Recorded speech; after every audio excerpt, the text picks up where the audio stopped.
Y'all, and welcome to episode 8 of the Tangi Chronicles. On this episode, I'm going to talk about Killer Cow's last show with the weapon. This show has gained so much hype, and the response to his announcement has been something I don't remember seeing in Go-Go. At least not that I can remember. I want to say it's happened before, cause yeah, a part of me thinks that it has, but I don't think so. Um, you gotta thank that good old social networking for this too, cause this is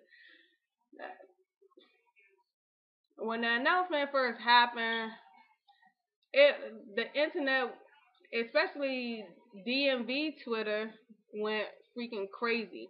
My timeline was flooded for like a week of Killer Cow talk.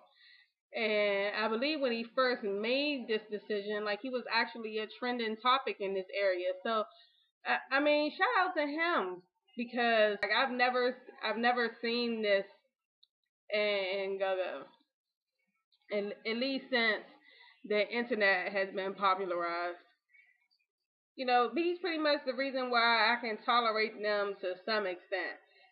Outside of Crystal Skate and Drop It Love.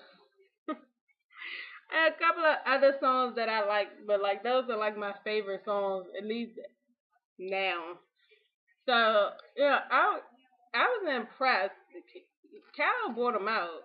He had girls with posters and outfits and the whole like people really people really show love, and I'm pretty see something like this happen, to see you know someone in Go-Go show so much love was actually pretty commendable. I'm pretty proud of him. I just hope that those people who were fanatical come out to see him when he's with now that he's with RE. So anyway, let me get into my actual experience of this whole this whole thing. This was probably this is definitely the top four line experiences that I've ever had. First of all, I waited in the line for an hour, and I can't even tell you when's the last time I waited in line that long. That's just I don't know. It's bad enough I have to wait in line, but an hour, no. Normally I either walk off and go home, or I pay to cut the line. But the only thing with this was, you know, the cut line was much, much, much longer than the regular line. The way they had it set up was, well, of course, if you've been to the Tradewinds before, they had a male side and a female side. So they had a cut line, a cut line for the guys and a cut line for the females. The line pretty much took up a nice chunk of the parking lot. I have pictures, and I'll put them at the end of the video so you can see it if you haven't already seen it, because I'm pretty sure it was ridiculous. I had never seen a cut line at the Tradewinds that long. So I got in the line. I got in what was the $10 cut line. Then after about maybe like 10 minutes of standing in the regular line, they say, $20 you walk right up, or $40 you walk right. $40 for guys, you can walk right up. Well, of course I stood in the line for like an extra 50 minutes in the $20 cut line. Then after about 30 minutes of waiting in the $20 cut line, they opened up a $30 cut line. Now I already was feeling some type of way because one, it was cold. Two, I felt disrespected again by the promoters that sit there and hold the line. I mean, one, all of those people aren't going to get in there. Like mm, all of those people weren't going to be able to fit in the club. So there's got to be like some type of line or crowd control that has to take place at these events. Like standing, no, like you can't just have people standing out there waiting for hours. And it was people in the $10 cut line who never got in.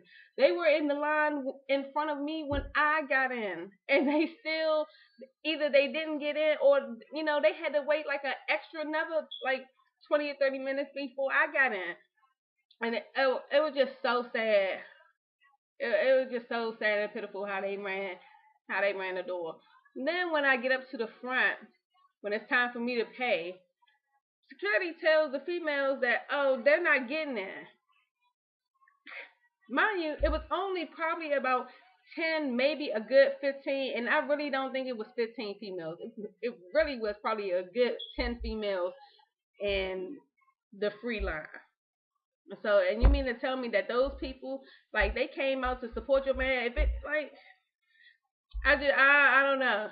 Maybe I feel too much, and me being a woman and all, but to me, that's just blatant disrespect. Like, I came out regardless if I'm going to pay or not to come and support your band. I'm the reason that you're even being talked about at this moment, and you're going to have me standing in the line? Like, what was the whole point of sending out a free for everybody text if you're just going to charge everybody? It was Kyle's last show. People were going to come out regardless. If you ask me, I mean, if you would have told everybody it was $10 all night, people would have came regardless, and females would have paid the $20 or the $10 extra to cut the line. So I don't know. I don't even know how y'all sleep at night, but I guess that's what happens when you have greed, and the gold industry is very greedy, and it sucks that the people who make y'all relevant pay the price. So I don't know. Enough about really complaining about that line, because it just pisses me off and it irritates me. So let me talk about what happened when I finally got in on the inside. Of course, the band was already playing. I don't. To me, the White Man is just not my band. Like, I don't. It's nothing. They're just okay. Like, I'm really irritated at the fact that I even had to pay to go see them. Not like I don't pay anywhere else, but I just don't think that they're a band worth my money. That's just my opinion. But for what it's worth, I thought they did a good job. They hit Crystal Skate, which is my favorite What Band song. Like, I don't care if they don't play anything else. As long as they hit that, I'm alright. But for what it was worth, it was a pretty decent party. I can't really necessarily hate on them, but like I said, it just wasn't my thing. They didn't really convince me. It's not like I'm about to be going to see them every week or anything like that. Like, no, it's still BYB for life. Anywho, one thing about this show, the Tradewinds was super duper packed. I hadn't seen it that packed in a while, and of course, in an environment like that, you're gonna have your altercation, and it seemed, especially around second half, it seemed to be a bunch of different altercations. And speaking of second half, it wasn't as good as the first half. The first half, it seemed like the party was turned up to the max. Then second half, it seemed like I don't know what happened, but I mean, it was just all right. I enjoyed first half. What I could hear first half, because I spent most of first half outside, but the last like 10, maybe 15 minutes of first tab, I was actually able to hear, and it was alright. And in comparison, the first half was definitely better than the second half. But anyway, with so many altercations, I mean, that could have been part of the problem too. And I don't know what it is. I won't necessarily say blame this on the crowd or whatever, but God, y'all, the girls there, a lot of them. Not a lot of them, but there were a few that smelled so bad. Like the whole crowd was just like, God, everybody has been to a go-go where somebody walked past, or you was partying. You was like, God damn, what? You make that somebody like that type of face. I made it a lot, especially when I walked towards the front of the club. Oh God, I don't know how y'all do it. It's just like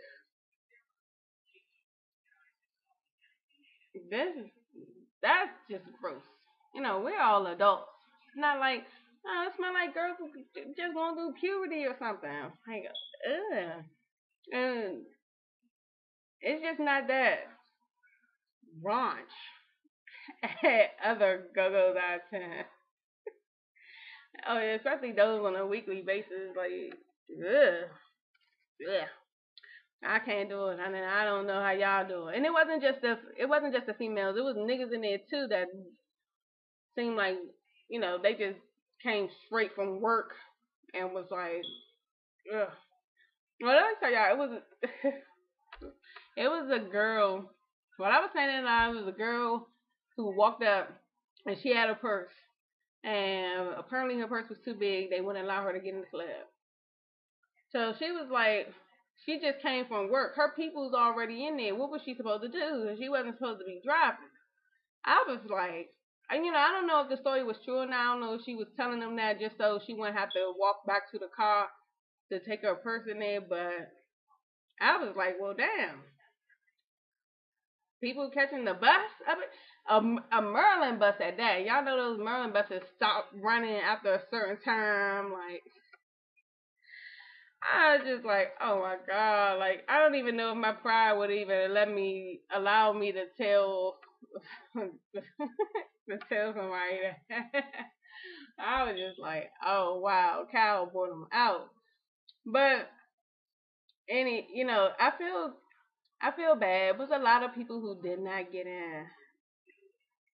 I'm not sure if the people who, I don't know how much time they had to plan this. I don't really think they had that much time to plan it, but it would have been nice if it would have been someplace else, a bigger spot, because that Tradewinds just was not, like, it had to be about 300 plus people in the line when I got there. And when I got inside, it was already packed.